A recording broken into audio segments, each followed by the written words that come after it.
So tonight's a really exciting night for us. We're here in Summersville at our Evening of Hope event to raise awareness about our new W. Medicine Children's Hospital, but not only that, about the care that W. Medicine provides in our communities across the state of West Virginia. And so tonight we're sharing about the people, programs, and places that we are building to help care for our kids of the state and surrounding region and their families. And we just came from an exciting kickoff, which is our West Virginia Auto Dealers Association All Roads Lead to W. Medicine Children's, that's running the month of August, where $100 from each car comes back to Children's from over 30 dealers across the state to help us fulfill our critical mission in taking care of our kids here in West Virginia. Thank you. My name is Steve Anline. I'm from Summersville, West Virginia. I'm a co-chair of the Children's Hospital campaign with my friend Jeff Hostetler. I'd like to talk a little bit about the campaign. It has been an incredible campaign through some really tough times in our country last year with COVID, but it's amazing the way people have still stepped up and supported this children's hospital, which is going to be so important to the kids, obviously, but to the state of West Virginia, to West Virginia University, and for all the region. Actually, people out of state will come to this incredible hospital. Our campaign, what's so incredible about it is it's made up of over, at this point, over 16,000 people who have donated. The hospital will open January 5th of 2022. Serving sick kids, and actually the hospital will also help all the other 17 hospitals that WVU Medicine owns around the state through telemedicine and the sharing of electronic information. And if some of the other parts of the state go to a West Virginia medicine hospital and it's a very sick child, they'll have the resources through telemedicine to some of the best doctors in the country. One of the greatest things about this hospital is it's not only a state-of-the-art facility. Amy Bush and Albert Wright have recruited some of the best pediatric doctors from all over this country. And once they got to Morgantown, they loved the city, they wanted to raise their family there, and now they're in West Virginia. So I'd just like to say this has been so rewarding to me. We actually have our campaign goal in sight, but we still have a ways to go. Personal goal for me is to reach that campaign goal simultaneously with this hospital opening. It will take some work. It will take some passionate people to continue giving like they have. But please support Children's Hospital. Please support this mission, which is going to bring incredibly passionate health care to the kids of our state that need it so desperately. So thank you for all you do, and thank you for all you will do. I think we'll get started with our program tonight, and I want to welcome everybody. I know most of the people in the room, but for those that don't know me, my name is Steve Ferguson. I have the privilege tonight to introduce our first guest speaker. This is a real exciting time. But before I actually introduce the first guest speaker, I kind of like to share a personal story with you. Several years ago, and I'm not really good on time frames or whatever, it's been several years ago, I was suffering from personal depression. And it really was. It wasn't just a mood swing, which I'm subject to as my life, sometimes very good words. But this went longer. It went 4, 5, 6 weeks, and I was really discouraged. And a good friend of mine came up and actually started talking to me, and I really didn't even figure out why I was so depressed. And after the talk, I figured out that the reason I was depressed, and it was real depression, was that I wanted to make a difference. I wanted to change the world. And it just wasn't happening. And I was real discouraged. And my friend talked to me, and he looked at me and he said, you know, Steve, you kind of got it backwards. He said, you really don't need to change the world. But if you'll concentrate on changing your small piece of the world, and if everybody will concentrate on changing their small piece of the world, then the whole world will change. Well, that stuck with me a little bit, and I'm not a big reader, but I I'm a kind of a disciple of the 7 Habits of Effective Leadership with Stephen R. Covey. It's a good leadership book that I read years ago, and I've read it several times. And my wife will laugh at me when I start doing this, but in that book, there's a passage about responsibility. And I've taught my kids and the kids I coach responsibility all my life. And if you take the word responsibility and you flip it, it's the ability to choose your own response to every situation. So I looked myself in the mirror, and I had a talk with myself, and I said, Steve, you can respond to this depression in different ways.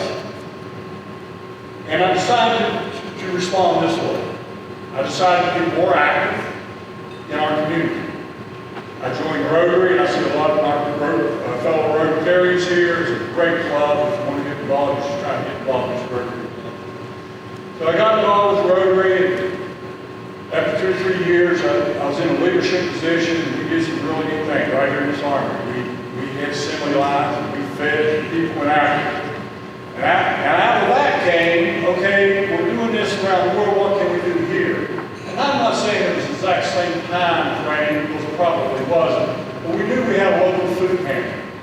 So then we started trying to do programs with Rotary, and people bring canned goods, and we support the food pantry. And Bruce and Betty Sigmund's not here tonight, good friends of all of us, do a tremendous job with that along with the churches. So I got involved with Rotary. It was really good for me. We did some really good things, some good civic-minded things, and I felt good about what we were doing. And then I decided, I said, well, I'm going to get more active in our Chamber of Commerce again. I used to be really active in it when I was younger, and I hadn't been active in it. So I got active in it. We started a thing called Chamber Chat, and we started meeting with the business leaders, and we started just having conversations. And that was good, too. There was a lot of people in Rotary that were in chamber chat, so we were a little bit of duplicity on some of the things we were doing, but it was good. It was a different perspective on things. Then I re-energized myself, and I got involved with the Nichols County Community Foundation. And that's a $5 million local foundation that puts over hundreds of thousands of dollars back in this community every year. And it's good for me. We got a very good board, and it was just good to me to work with that.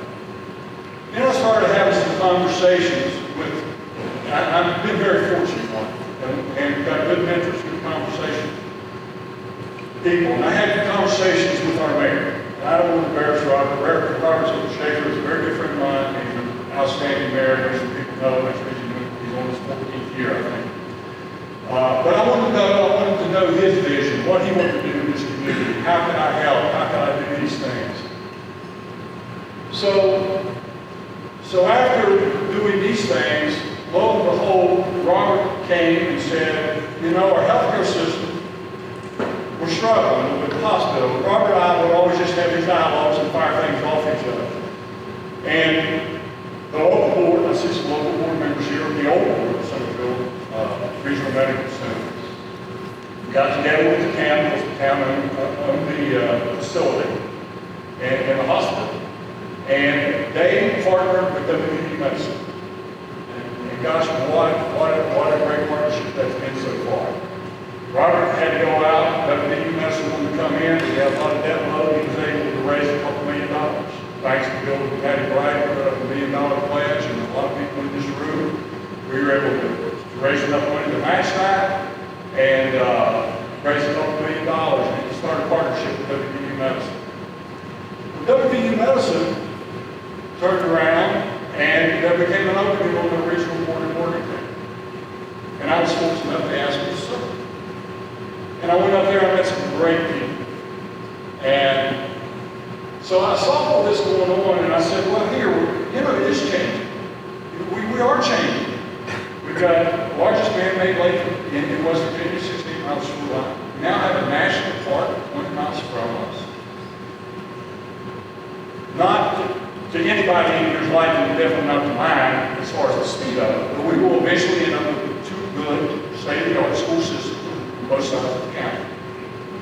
We've got a transportation system that's 27,000 cars a day. We have a good police force.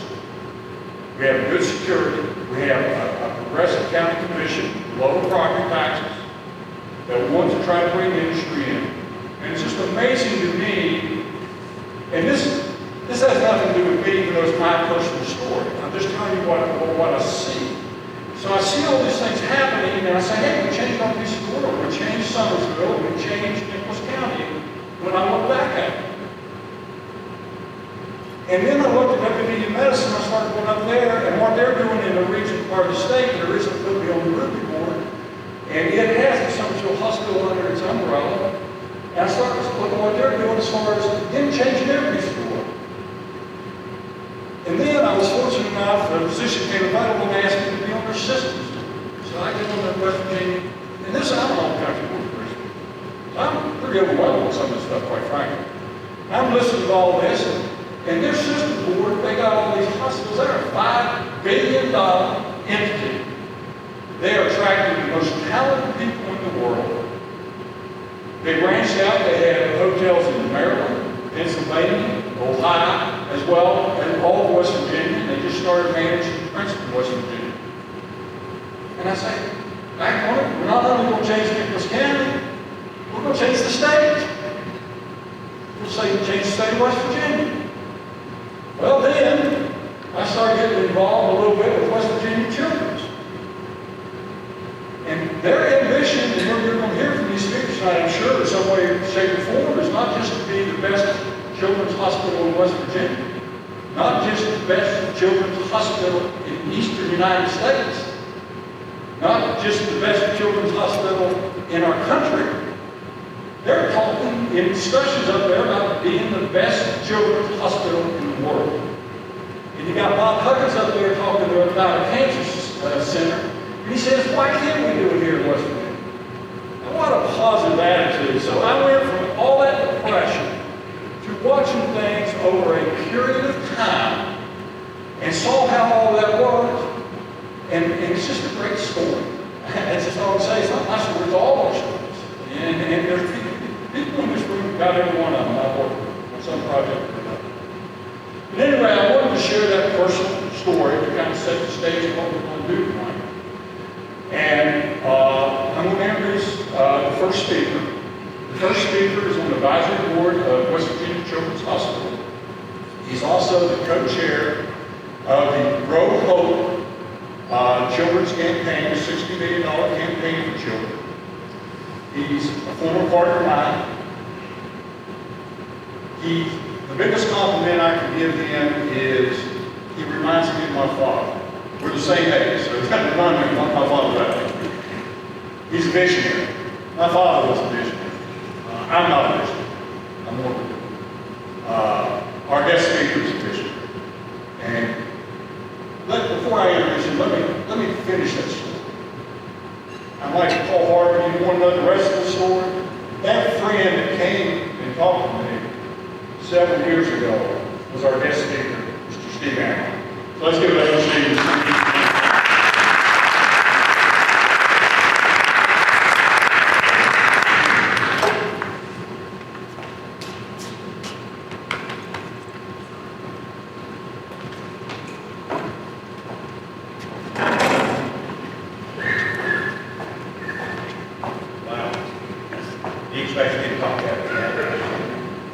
Steve, thank you so much.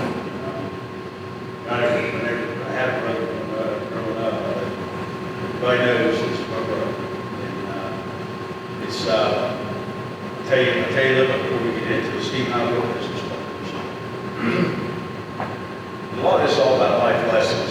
You know, we did wake up one day and be smart about these things, but life lessons teach you. First job we started, pretty substantial investment. We didn't do that. So we sat together with some other partners and we decided to make a move with that piece of equipment. And we did. It cost us a lot of money. We didn't do it. So the third time was a charm. We finally got where I won't mind on a piece of property and we did really well. So the moral of this story is the best, you never know who the best partners are till you encounter difficult times. And I couldn't have had a better partner, I couldn't have a better friend than that man right there. And if everything would go really bad, he's the guy on the cross every day. So thank you, Steve. I also want to tell all of you, thanks so much for taking time to be here received you. I know some of you got invited last minute, but you still came, and I thank you for that. And I thank you for all the support, each and every one of you that's in this room. And as I look at you, most of you have been part of our campaign. For that, I thank you very much. We also have some other, I don't want to call them dignitaries, but I'm going to say they're tremendous friends of this state. I'd like to announce them, and if they don't mind, I want to first everybody, we'll just stand up a second. I want to start with West Virginia Delegate Caleb Hammond. Tell you just a little bit. Caleb is why Steve Lewis and I work so well. He's those folks that come along that we can hand this off to and know it's in good hands. He's a West Virginia delegate. I'd like to ask him to stand up so y'all can get to know him after, but I still like to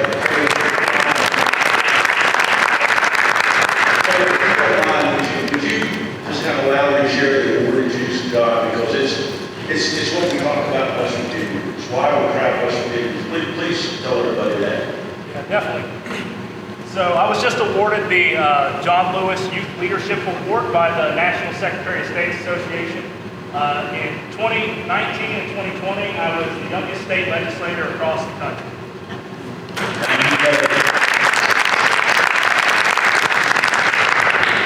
We also have a couple of Nicholas County commissioners. Very, very good friend of mine, Craig Chapman. Known him for a long time. And Dr. Atkins is also here on the Nicholas County Commission. Thank you both for what you're doing. These guys, they've seen things didn't go well last year, and Craig ran for that office and got it. I couldn't be happier. She's another one of these guys to make things happen. In Dr. Atkins, we're very fortunate to have them working with us, of course, in Nicholas County. Very, very good friend of mine, County Commissioner Greg Duckworth, is with us tonight. Greg's another friend who goes way back, and I know they're doing great things in Raleigh County. Greg and his co-workers. Steve mentioned Mayor Robert Schaefer. Somebody I think the world of as well. I've watched what he's done for Summersville, Nicholas County, and West Virginia. He's another guy. Robert is a Marine. Years past, and he uses that to get things done sometimes. So that's what I like about it. And I'm telling you, we're so fortunate. You got through something we'll see what I'm talking about. I complimented it the other day, and we're saying Robert came back and said, "Well, thanks to all our team." So that's the way it works. And again, we're so fortunate that this county to have him as our mayor. Thank you, Robert. We have two distinguished guests tonight, West Virginia Board of Governors, Elmer Capulsa and Alan Larry. Those gentlemen reside, you probably know Elmer. He ran Glade Springs and Greenbrier, but more importantly, they're on the Board of Governors now, overseeing what you're going to see tonight. And I've been fortunate to get to know these gentlemen, the board of them, and they're changers too. They know what West Virginia's capable of. And I'm excited that they're on the Board of Governors. Thank you both. I'd like to also mention John McGinnis. John just joined the Nicholas County team about a month ago. He's Director of Homeland Security and our EMS 911 system. Welcome, and already hearing great things, so thank you. Additionally, Michelle Bertolini is with us tonight, and Michelle is she's CEO of the Raleigh County Chamber of Commerce. I've heard great things. I don't know Michelle really well, but I served on that Chamber of Commerce for a lot of years, and know they get things done. So thank you for coming. A couple more dear friends of mine. Dr. Larry Rhodes is here tonight, and I will tell you, Dr. Rhodes and I sat in the office 15 years ago. Travels and does pediatric clinics around West Virginia. He's always on the road. He's always doing great things. He and I talked 15 years ago about what can we do to make Summersville pediatrics better. Dr. Rose, I know you're very proud of what we're accomplishing and what we will accomplish going forward. So thank you for being here. Dr. Paul Conley, I'm not sure what Paul said, but great friend of mine, turkey hunting buddy. And Paul is out of the epitome of what has made this campaign successful, because every year on first day, Paul takes a day off, which is very rare with him, and we go turkey hunting. And he suggested, why don't we do a hunting show at Benefit Children's Hospital? I mean, so we showed up, brought Tom with River Radio and Tom Steiner as our videographer, and we had one heck of a morning. I mean, probably one of the best we've ever had. Just had a blast. And we did a video on social media, on Facebook, and went all over, and incredibly, 52,000 views. And it was all about Children's Hospital and the great things, and kind of summed up with just about why not West Virginia. And as Steve said, we told a lot of people that, and a lot of people were listening. And it's changing before our eyes. We see a lot of bad things, but I want to talk about a lot of good things. I apologize if I miss anybody else, but I do want to mention one more person that drove down from Morgantown, and that's my dear friend, Dale Wolford. And Dale was one, you probably know Dale from West Virginia, Gold Blue. He's a radio announcer, he's a TV announcer. He always does a second school football game, does a great job. But what a lot of you don't know about Dale is he's been helping WVU Medicine children since 1986. Think about that.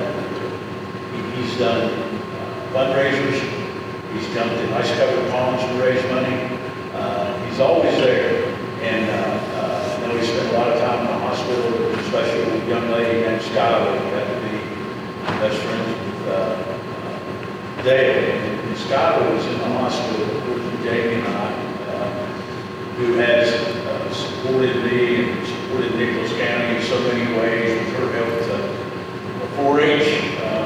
She's been a volunteer RN 22 years of our 4-H games every week there. So she's like me. We love to help the kids. So back to Dale, he has been involved in what I was going to tell you. Is my kids and I wanted to take them up and give out a bag of tattoos to children.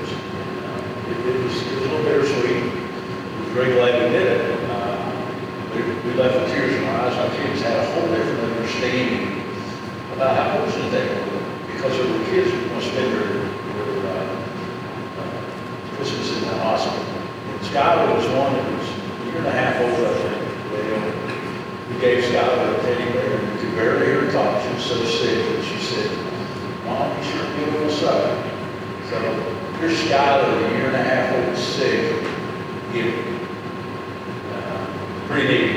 And this guy's done so much, he doesn't get recognized often. He doesn't care. He does it because he loves it. So thank you, Dad. I want to make special thanks to all the foundation girls that are here, Children's Foundation team that set this up and has done a wonderful job and worked behind the scenes. So thank all of you.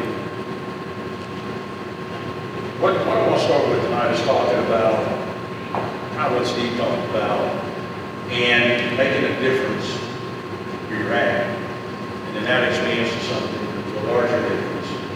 And I want to tell you, Nicholas County should be very proud, because, at one point Steve and I talked, many times we talked about children's, and he said, "Steve, there's so much going on in my life. We don't count a bunch on the road." Steve mentioned them. He said, "I got so much going on, I can't right now, but I want to."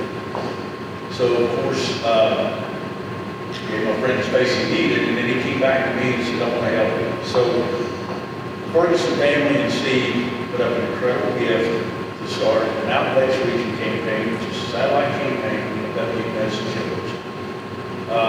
They put up a matching gift, and they got our campaign going, which started out to be Nicholas County, Raleigh County, Fayette County, this region. 3 years later, like to let you know that that campaign has had over 152 donors from 11 states. It's been incredible. He's worked hard. All the people that gave, and I will tell you,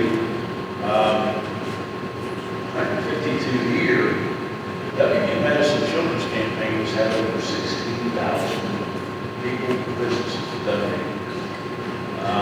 The huge gifts make such a difference in such a short time, but all of the smaller gifts that are the size add up, and that's what's really made a difference in this campaign. Tonight, I'm very honored and privileged to make an announcement about our Mountain Lakes Region campaign.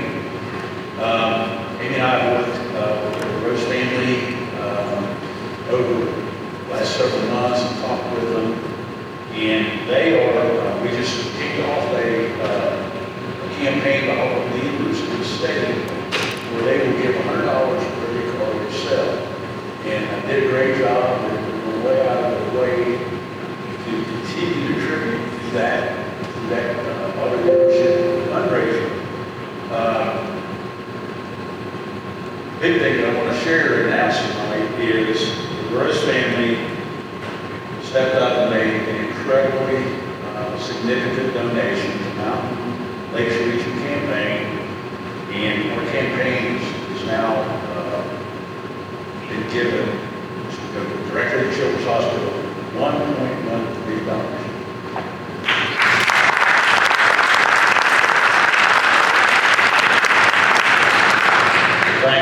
Thank you all very much. Steve, thank you. Thank all of them, because this is, Amy and I have talked, and I keep throwing the word out, Team Children's. Once this hospital is built, we're going to have Team Children's. We're going to have a lot of members which will help keep the hospital going. Tonight I want to share you, get to the main topic here, which was, 9 years ago, I had been on the advisory board for a little while, and this hospital really wasn't even talked about much, although there were some visionaries and dreamers that wanted to see this hospital built. I can share with you now, this hospital 9 years ago was only a dream. Steve described it well. It's state of the art, some of the best facilities you'll find anywhere. It's in Morgantown, West Virginia. We're over 500 treating sick kids. So what was once a dream is now a reality. I think Steve said it pretty well. It's a dream big, and work hard, and those dreams work hard with a lot of people. There's been a lot of people involved in this. That dream's going to become a reality in January 5th, 22. As I said, this hospital was built and modified as it was being built. I've seen it several times. Tours with potential donors, Amy, and they didn't take a drawing, they didn't take architectural drawings and design and say it's looking good. They saw it could be better than they visionaries, Amy herself designed extra space in this building after it was open. I will share with you, we're already talking about putting medical supplies and doctors and equipment in every building, which will further treat sick kids in West Virginia and the surrounding region. What's really a miracle, we both say this, we were able to, you have to have a private campaign to go along with WVU, put a lot of money out, grants, all sorts of things. So we started this $60 million campaign. We have an incredible hospital in Morgantown. What's so tremendous about this hospital is that some of the things that are going on around the country, and terrible things that are going on in these big cities, the best doctors in the country were recruited and sought out and recruited by Amy and Albert, and came to Morgantown. He said, these are incredible facilities. This is where I want to raise my family. Now we not only have, I want to say, the best hospital in the country. Amy said, wait a minute to improve that.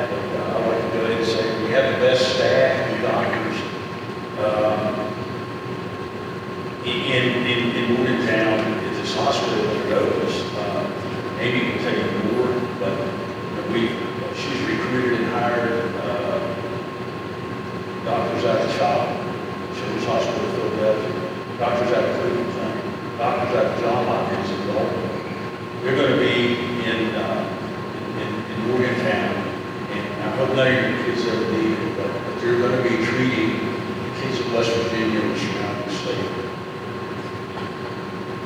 You know, I learned a long time ago, we got another dear friend here, Stuart Myers, who was my engineering director, they said, and I had a full group of people, 8 people when we started. And we grew to a middle-sized company with a little over 100 employees. And we kind of had a motto, we could not be mediocre. So I take Stuart in mediocre, they got anything that was needed. But one reason I saw that whole group that grew into others, we had big facilities there, we had good equipment. But the biggest asset of any entity or any business that you ever can have is the people. None as good as people you surround yourself with. This hospital is surrounding yourself with the best.